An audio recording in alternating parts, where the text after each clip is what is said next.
NASA's Earth Science Project Office, ESPO for short, specializes in the large multi-aircraft international campaigns for NASA headquarters.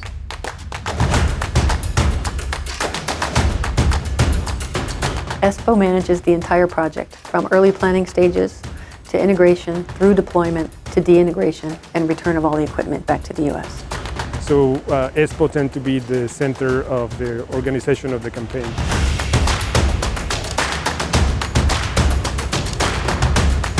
We also support the airborne science program, and that involves managing and coordinating the science operations flight request program, as well as the website and coordinating with the whole airborne science team.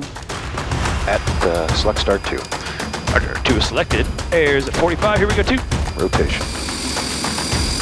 ESPO's been around for more than 20 years. When I came on board about 12 years ago, there were 7 people on the team, and now we're close to 18. Oh, I think, ESPO is a very diverse group. We are a mixture of project managers, project coordinators, logistics, and programming support. And traffic gonna get a takeoff report? Yes, sir. Runway is clear. You go for takeoff. PCAS is set up for takeoff. For tower, 118.7. Roger that. And we are good to go. 80 knots. Rotate.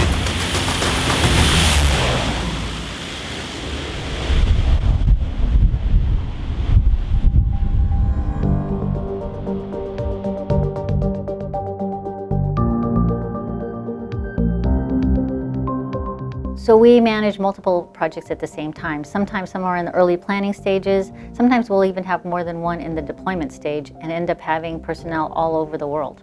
All the planning starts about 1.5 years, 2 years out, where we come and do a feasibility assessment of the deployment areas.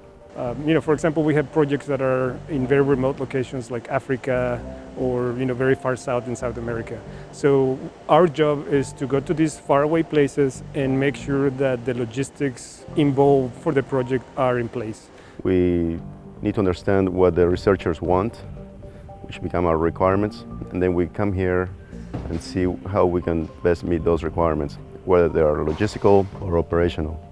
That means that we have to make sure that there's enough fuel for the aircraft, there's enough infrastructure to support deploying an aircraft in these faraway places. So there's a lot of effort by a number of people toward getting country permission, getting aircraft clearance, logistics. How are we going to ship equipment? Are we going to send it by sea? Are we going to send it by air? Do we have hotels, access to medical care? How do I get from the hotel to the airport and back? All the different infrastructure that we will need to make sure that the scientists can operate safely and easily from that location. In ESPO, we have to work on all of these things long before the deployment occurs.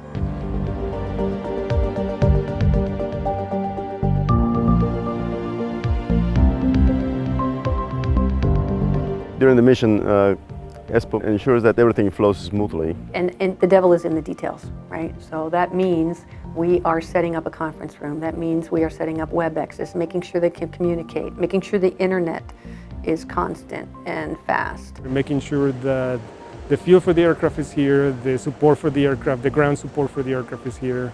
But we also ship a lot of base equipment and purchase things there that are needed, so the scientists don't have to worry about it. So for example, we might be handling the gases and cryogens for their experiments, but we also have to make sure that there's going to be enough water for everyone to drink. We have to make sure that they have the basic office supplies. Everything they would need here in the U.S., we have to have it over there in the other location as well. We're there to be that one place that you can go that someone will help you with whatever you need when you're in the field.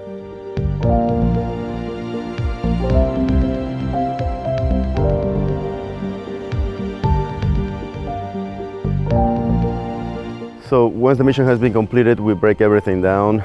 We have to make sure that all the equipment that you see behind me goes back to the institutions that are participating in the campaign. The samples that were collected also they need to be analyzed. They need to be sent back to the institutions. So the job doesn't end, when the plane goes back home. Post-mission, it's wrapping everything up. It's making sure that the accounting is closed. It's making sure the data is transferred to its final archive location.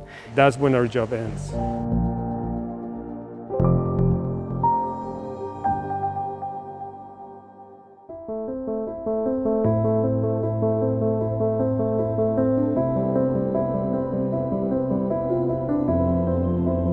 another ESPO responsibility is to get the word out about the missions, about that particular mission and about airborne science in general.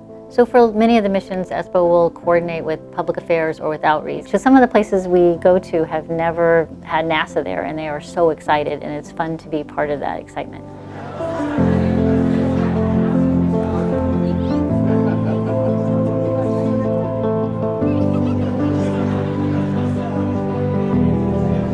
Our ESPO team is really dedicated, and we work together and we travel together. So you have to imagine we maybe have breakfast, lunch, and dinner together every day for most of a month. Sometimes we get up at 4 a.m., sometimes we get up at 2 a.m. The days can go until 6, 7, 8 p.m. at night working, and you get up the next day and do it again, and there are no weekends.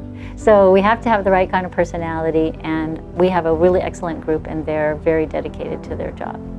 Entering a foreign country is very difficult with all of the things that we bring. Operating in a foreign country is difficult because their airspace is very busy, and maybe some of their procedures are different than ours. And keeping the flow of people and information and equipment smooth and in a way that does not interrupt or distract us from the science is a great talent, and we appreciate the Earth Science Project Office's support. Gear is up. Speed's good. You can bring flaps of maneuver, please. All right, you already got 160 flaps coming to maneuver. Away. SA-52 is coming right to final. We all feel that what we're doing is really important. What NASA does as far as collecting research, information, and sharing it with the world is just so incredibly important, and we're just thrilled to be part of it. You know, I enjoy working with smart people, and I enjoy being surrounded by science, and I think we all in ESPO feel like we're doing something good for the planet.